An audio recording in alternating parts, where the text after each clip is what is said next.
Bismillahirrahmanirrahim. Assalamu alaikum. I hope you will be fine with the great blessings of Allah.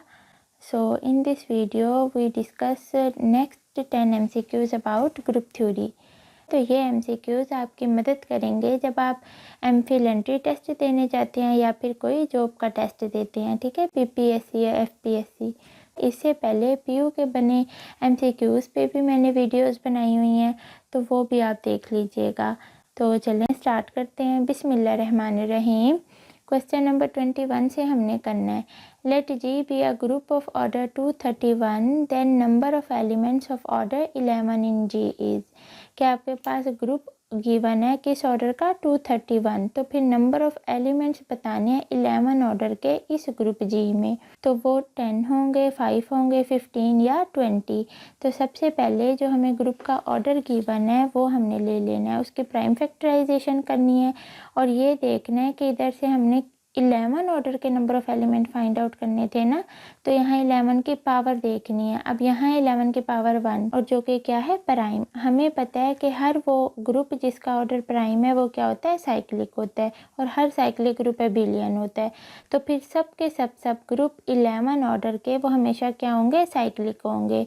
तो number of cyclic सब group of order D यहाँ पे क्या है, ये है 11।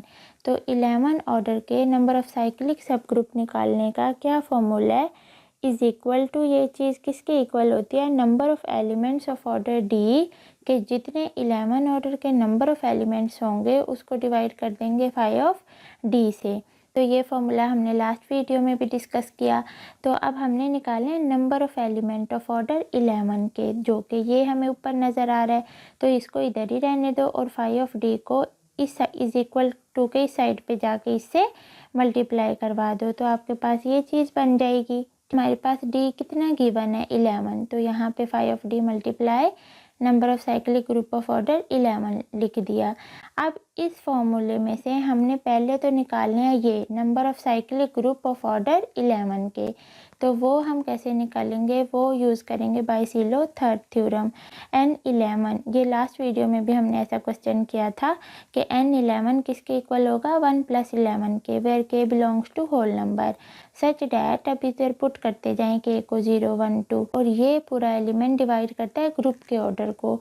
और हम क्या करते हैं, ग्रुप के ऑर्डर से डिवाइड करने के बजाय जिस एलिमेंट का फाइंड आउट कर रहे हैं उसको छोड़ के बाकी दोनों के प्रोडक्ट से डिवाइड कर देते हैं। तो क्या आ जाएगा, 1 + 11 के डिवाइड 21 आ जाएगा। तो उसके बाद के को 0 रखेंगे तो 1 डिवाइड कर रहा है 21 को, 1 2 रखेंगे तो नहीं डिवाइड करेगा। अब यहाँ के इज इक्वल टू 0 बस इस वैल्यू के लिए ट्रू है। तो फाइनली एट द एंड हम इसमें अगेन पुट कर देते हैं एक की जगह पे 0, तो 1 + 11 × 0 क्या आया, 1 आया। तो 11 सिलो सब ग्रुप्स कितने आ गए, 1 आ गए। अब आप यहाँ कहेंगे कि हम तो फाइंड आउट कर रहे थे नंबर ऑफ साइक्लिक ग्रुप इस ऑर्डर के, तो देखें चाहे आप 11 ऑर्डर के नंबर ऑफ साइक्लिक सब ग्रुप्स निकाल लें या फिर आप 11 सिलो सब ग्रुप निकाल लें, ठीक है, तो वो बात एक ही है। तो हमने क्या निकाले हैं, 11 सिलो सब ग्रुप। तो जितने 11 सिलो सब ग्रुप होंगे उतने ही नंबर ऑफ साइक्लिक सब ग्रुप आ जाएंगे ऑर्डर 11 के। तो इसकी जगह पे 1 पुट करेंगे और 5 ऑफ डी कितने, 11, तो 5 ऑफ 11 रखेंगे। तो आपके पास जब हमने रखा तो 11 चूँकि प्राइम है तो उसमें से एक कम किया तो 10 रह गया और इंटू 1, तो ये आपके पास कितने नंबर ऑफ एलिमेंट्स होंगे 11 ऑर्डर के, 10 नंबर ऑफ एलिमेंट्स होंगे। 22 देखें, इफ़ अगर मैपिंग कैसे डिफाइन है, फंक्शन फ्रॉम डाहेड्रल ग्रुप D4 से D4 पे, then how many inner automorphism of F are there. तो आपके पास ये फंक्शन गिवन है, हमें पता है अगर G कोई ग्रुप है और नीचे क्या है, सेंटर ऑफ ग्रुप, तो ये जो कोशेंट ग्रुप बनता है ये बेसिकली आइसोमॉर्फिक होता है किसके, इनर ऑटोमॉर्फिज्म ऑफ G के। डैट्स मीन ये जो कोशेंट ग्रुप का ऑर्डर होता है ये ग्रुप जी से जी पे इनर ऑटोमॉर्फिज्म ऑफ जी के आइसोमॉर्फिक होता है। तो अगर ये इसके आइसोमॉर्फिक है तो चाहे हम ये फाइंड आउट कर लें, तो जो इसका आंसर होगा वही हमारा इन ऑप्शन में से इनर ऑटोमॉर्फिज्म होगा फंक्शन का। तो फिर देखें, अभी हमारे पास क्या है जी, ग्रुप क्या है D4 डायहेड्रल ग्रुप। अब उसका ऑर्डर होता है 2 इंटू यहाँ पे जो होता है n, ठीक है, तो वो 8 एलिमेंट्स आ गए। ग्रुप का ऑर्डर है 8 और इसके जो सेंटर ऑफ ग्रुप है वो किसके इक्वल होगा, E, A²। ये भी जब डायहेड्रल ग्रुप आपने टॉपिक पढ़ा होगा ना तो उसमें सीखा होगा। अगर तो ये n, ये बेसिकली यहाँ n ही है ना, अगर तो n E1 होगा तो उसका सेंटर क्या होगा, E, A²। ये बेसिकली फॉर्मूला है E, A⁴ n यहाँ चूँकि 4 है तो वो 4/2 2 से कैंसिल हो गए तो A²। अगर तो n E1 है और अगर ये ओड होगा तो फिर इसका सेंटर क्या आता है, जस्ट आइडेंटिटी एलिमेंट E आता है। तो इसके 2 आ गए, तो उसके बाद इसमें पुट कर दें। ग्रुप का ऑर्डर है 8, सेंटर ऑफ G का कितना है 2, तो ये क्या आ गया 4। तो इट्स मीन अगर इसका जो क्वोशंट ग्रुप का ऑर्डर 4 है, इट्स मीन इनर ऑटोमॉर्फिज्म का भी क्या ऑर्डर होगा, 4 ही। नेक्स्ट देखें 23, for any sub group H of a group G choose the false statement. अब हमने गलत स्टेटमेंट बतानी है। तो अगर कोई सब ग्रुप H है तो वो अपने normaliser of H in G में तो कंटेन करता ही है, तो ये फॉल्स स्टेटमेंट नहीं हो सकती। बी ऑप्शन देखें, हर सेंट्रलाइजर ऑफ H इन G जो होता है वो कंटेन करता है किसमें, normaliser of H in G में। हर सेंट्रलाइजर जो होता है वो अपने नॉर्मलाइजर में कंटेन करता है। सी ऑप्शन में क्या है कि normaliser of H in G contain करता है सेंट्रलाइजर ऑफ H इन G, तो ये फॉल्स स्टेटमेंट है। कैसे, इसको हम चेक भी कर लेते हैं काउंटर एग्जांपल से। देखें, ये इन जनरल होल्ड नहीं करती ये चीज़। कैसे, अगर आप ग्रुप ले लें S3 का, ठीक है, सिमेट्रिक ग्रुप ऑफ ऑर्डर 3, और H सब ग्रुप ले लें C3। अब इसमें H सब ग्रुप है G का और H क्या है, साइक्लिक है। C3 का आपको पता है साइक्लिक होता है। अब आप यहाँ देखें, normaliser of H in G जब फाइंड आउट करेंगे तो S3 के इक्वल आ जाएगा, होल ग्रुप के इक्वल। और जब centralizer of H in G find out करेंगे तो C3 के इक्वल आ जाएगा। तो ये ज़रूरी नहीं है कि जो नॉर्मलाइजर है H इन G वो कंटेन करे सेंट्रलाइजर में, जबकि जो सेंट्रलाइजर होता है वो अपने नॉर्मलाइजर में कंटेन कर जाता है, क्योंकि C3 तो है ना इसमें, ये इसका सब ग्रुप जो है। तो 24 देखें, if G of G denote the centre of a group G then the order of the quotient group. ये क्वोशंट ग्रुप का ऑर्डर क्या नहीं हो सकता, इन 4 ऑप्शंस में से 15 नहीं हो सकता। कैसे नहीं हो सकता, देखें, हमें पता है, पीछे हमने डिस्कस किया है कि MCQ स्टार्टिंग के आई थिंक वीडियोस में पढ़ा है कि अगर ग्रुप का ऑर्डर 15 होगा ना तो हमें पता है हर प्राइम ऑर्डर का जो ग्रुप होता है वो साइक्लिक होता है और हर साइक्लिक अबिलियन होता है, ठीक है। तो यहाँ ना इसको हम कंट्रेरी सपोज कर लेते हैं। हम कहते हैं कि इस जो ग्रुप का जो ऑर्डर है, ये जो क्वोशंट ग्रुप है, इसका ऑर्डर कितने 15 है। अभी आप देखते हैं कंट्राडिक्शन आ जाती है। तो अगर इसका ऑर्डर 15 है तो इट्स मीन ये एक साइक्लिक ग्रुप होगा। साइक्लिक होगा तो इट्स मीन आपका ग्रुप क्या होगा, एबिलियन होगा। और अगर ये ग्रुप एबिलियन होगा तो एबिलियन के केस में जो ये सेंटर ऑफ G होता है वो किसके इक्वल आ जाता है, होल ग्रुप के इक्वल आ जाता है। तो अगर G के इक्वल होगा तो ये G/G क्या होगा, कैंसिल होके एक ट्रिवियल ग्रुप दे देगा, आइडेंटिटी एलिमेंट देगा जस्ट। तो ये जो क्वोशंट ग्रुप का ऑर्डर किसके इक्वल है, 1 के इक्वल। तो ये कंट्राडिक्शन आ गई, हाँ, क्योंकि हमने तो कहा था इसका ऑर्डर 15 है, लेकिन जब हमने चेक किया तो उसका ऑर्डर तो 1 आया है। तो ये कंट्राडिक्शन आ गई, क्योंकि हमने कहा था ग्रुप का ऑर्डर 15 है और हमने जब चेक किया तो हमने क्या निकाला, 1। इसका ऑर्डर 1 हो सकता है, 15 तो नहीं हुआ, जबकि हमने कहा था 15 है। तो ये कंट्राडिक्शन आ गई। तो इट्स मीन इसका जो ऑर्डर है ना वो 15 नहीं हो सकता। नेक्स्ट देखें 25, चूज़ द मॉडरेट ग्रुप। अगर सेंटर ऑफ G डिराइव्ड सब ग्रुप के इक्वल आ जाए तो उसको क्या बोलते हैं, मॉडरेट ग्रुप बोलते हैं। अब 1 बाय 1 चेक कर लेते हैं। ए वाला देखें ऑप्शन, क्वोटर्नियन ग्रुप है, ठीक है। तो G आपके पास Q8 है, इट्स मीन इसमें 8 एलिमेंट्स हैं और इसका जो सेंटर है वो क्या है, Q8 का, वो 1 और -1, इसमें जस्ट 2 एलिमेंट्स आ जाते हैं इसके सेंटर में। तो हमने देखना है कि सेंटर ग्रुप का और उसका डिराइव्ड ग्रुप आपस में इक्वल होने चाहिए, ठीक है। तो इस ग्रुप के सेंटर में तो 2 एलिमेंट हैं और इसके डिराइव्ड ग्रुप में भी यही 2 एलिमेंट्स होते हैं, 1 और -1। तो इन दोनों के यहीं इक्वल आ गए हैं फर्स्ट ऑप्शन में, तो ऑप्शन ए इज़ करेक्ट। अब बी भी चेक कर लेते हैं। D5 है जिसका सेंटर में आपके पास जस्ट एक एलिमेंट होता है। मैंने बताया था ना अभी पीछे एमसीक्यूज में, अगर ये n ऑड होगा तो सेंटर में जस्ट एक एलिमेंट आएगा। अब इसका जो डिराइव्ड ग्रुप है, डिराइव्ड जो ग्रुप है वो किससे जनरेट होगा, a स्क्वायर से। इन जनरल भी अगर यहाँ n ऑड हो या इवन हो तब भी वो a स्क्वायर से ही जनरेट होता है। तो एलिमेंट्स कौन कौन से आ गए, ये D5 ड्राइव ग्रुप के a स्क्वायर, A4, a की पावर 6 जो कि 5 से डिवाइड होके a बन जाएगा, एक के बाद a की पावर 8, 5 से होके a की पावर 3, और एट द एंड जब 10 होगा तो 5 से डिवाइड होके आइडेंटिटी बच जाएगा। तो इस सेंटर में 1 है और इसमें 5 आ रहे हैं, तो ये भी आपस में इक्वल नहीं है, तो ये मॉडरेट ग्रुप नहीं होगा। सी ऑप्शन में क्या है, जनरल लीनियर ग्रुप है, n बाय n उसमें ऑर्डर के मैट्रिसेस हैं और field set of real numbers है। तो ये जो जनरल लीनियर ग्रुप है इसका जो सेंटर होता है वो क्या होता है, set of all scalar matrices होते हैं।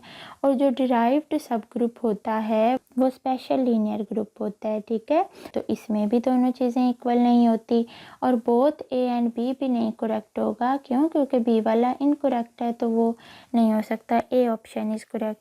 नेक्स्ट है 26, if g is equal to D90 then b a की पावर 5 कितना होगा। अब आपके पास 4 ऑप्शंस गिवन है। आपने सबसे पहले जो डायहेड्रल ग्रुप 90 का गिवन है वो लिख लिया। वो कैसे लिखते हैं, ये a, b such that a की power 90 is equal to A B का whole square equal to B square equal to identity. और इसमें b a किसके इक्वल होता है, a इनवर्स b के इक्वल होता है। ये डायहेड्रल ग्रुप के टॉपिक में आपने पढ़ा होगा सारा। जो ग्रुप गिवन है उसमें a की पावर 90 किसके इक्वल है, आइडेंटिटी के इक्वल है। हमने फाइंड आउट करना है b a की पावर 5 जो कि इक्वल होगा, हमें इसमें पता है, देखें b a किसके इक्वल है, a इनवर्स b के इक्वल है। मतलब जो दूसरा एलिमेंट है ना उसका इन्वर्स और फिर पहला एलिमेंट लिखा जाता है। तो जो दूसरा एलिमेंट है उसका इन्वर्स और फिर पहला लिखा गया। तो A5 का इन्वर्स क्या होगा। अब वो हमने यहाँ से देखना है कि अगर A90 आइडेंटिटी के इक्वल है तो A की पावर 5, अगर इस 90 को हम तोड़ दें इसकी पावर्स को तो A5 इंटू A की पावर 85 लिखेंगे। तो इट्स मीन A की पावर 5 को किससे मल्टीप्लाई करवा रहे हैं, तो आइडेंटिटी मिल रहा है A की पावर 85 से करवा रहे हैं। तो यहाँ हमें A की पावर 5 का इन्वर्स चाहिए ना, तो इसका इन्वर्स क्या होगा, A की पावर 85। तो B A to the power 5 equal to किसके आया, ये B ऑप्शन के। नेक्स्ट है 27, if K is normal sub group of group G such that G by K is abelian. क्या कह रहे हैं कि K क्या है, नॉर्मल सब ग्रुप है, किसका, G का। तो फिर ये जो क्वोशंट ग्रुप बना है G बाई K, ये एबिलियन कब होगा। ये एबिलियन उस सूरत में हो सकता है अगर K कंटेन करे किसे, G डैश को, मतलब डिराइव्ड सब ग्रुप को। यह भी समझ आती है, देखें कहाँ है, देखें अगर कोई ग्रुप G है और नीचे उसका कोई हम डिराइव्ड सब ग्रुप ले लें तो ये जो क्वोशंट ग्रुप बनता है, तो ये जो G डैश होता है ये स्मॉलेस्ट सब ग्रुप होता है, जिसकी वजह से ये जो क्वोशंट ग्रुप है वो एबिलियन बन जाता है। तो इट्स मीन अगर हम कोई नॉर्मल सब ग्रुप, ये के नॉर्मल सब ग्रुप है ना क्वेश्चन में, तो अगर हम कोई नॉर्मल सब ग्रुप को लेके कोई क्वोशंट ग्रुप बनाते हैं और वो एबिलियन हो जाता है, तो इसका मतलब ये है कि ये G डैश इस K में कंटेन करेगा, ठीक है, क्योंकि स्मॉलेस्ट तो ये था, उसके बाद जितने मर्जी ले जाओ इसने उन्हीं में कंटेन करना है। तो जो G डैश है ना वो K में कंटेन कर रहा है, बाकी ऑप्शंस करेक्ट नहीं है। नेक्स्ट देखें 28, pick up the pair of groups whose automorphism group are isomorphic. हमने वो पेयर उठाना है जिनमें जो ऑटोमॉर्फिज्म ग्रुप हैं वो क्या हैं, आइसोमॉर्फिक हैं। तो 1 बाय 1 इनके ऑर्डर्स देखते जाएंगे दोनों के। ए ऑप्शन में क्या है, S3। तो ऑटोमॉर्फिज्म जो S3 का है वो, इसका ऑर्डर किसके इक्वल होता है, S3 के इक्वल होता है। इसमें नंबर ऑफ एलिमेंट 6 होते हैं। Automorphism of D4 equal to होता है 4 इंटू 5 ऑफ 4। तो 5 ऑफ 4 को सोल्व किया तो 2, तो 4 इंटू 2 8 आ गया। तो इसको मैंने बताया इवन के केस में भी और ओड के केस में भी कैसे सोल्व करते हैं आइलर 5 फंक्शन को। तो इन दोनों के ऑर्डर डिफरेंट हैं तो ये नॉट आइसोमॉर्फिक। बी ऑप्शन पे आ जाएं। C4 है, C4 जो है वो आइसोमॉर्फिक होता है UO4 के, और यहाँ पे इसका ऑर्डर UO4 का ऑर्डर क्या होता है 2 होता है। इट्स मीन C4 का क्या ऑर्डर हो गया 2। और उसके बाद V4 का निकालें। ऑटोमॉर्फिज्म ऑफ V4 किसके आइसोमॉर्फिक होता है S3 के या D3 के, और इसमें नंबर ऑफ एलिमेंट 6 होते हैं, तो 6 भी इक्वल नहीं है 2 के। सी ऑप्शन में क्या है कि ये जो सेट ऑफ इंटीजर्स का जो ऑटोमॉर्फिज्म होता है वो आइसोमॉर्फिक होता है Z2 के, और ये जो C5 का है ऑटोमॉर्फिज्म ग्रुप वो इक्वल होता है U5 के, और U5 में बेसिकली नंबर ऑफ एलिमेंट्स 4 होते हैं, तो इसमें 4 होते हैं, इसमें 2, तो ये भी आपस में इक्वल नहीं है इनका ऑर्डर। ऑटोमॉर्फिज्म ग्रुप जो होता है V4 वो इक्वल होता है S3 और D3 के, ठीक है, यहाँ भी मैंने बताया।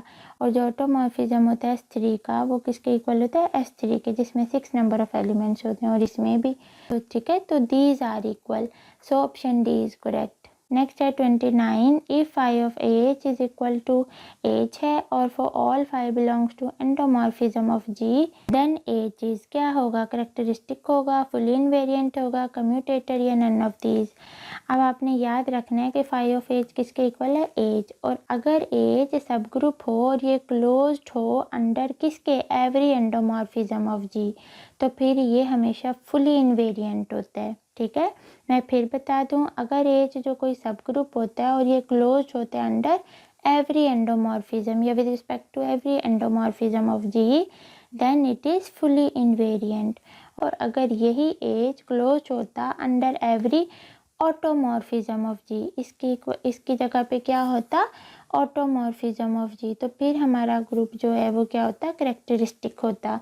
लास्ट देख लें MCQs, if H is characteristic sub group of a normal sub group K of a group G, then H sub group होगा जी का, एच फुली इनवेरिएंट होगा, H normal sub group G का होगा, या फिर group P K equal होगा। H characteristic sub group given है और के जो है वो नॉर्मल सब ग्रुप है जी का।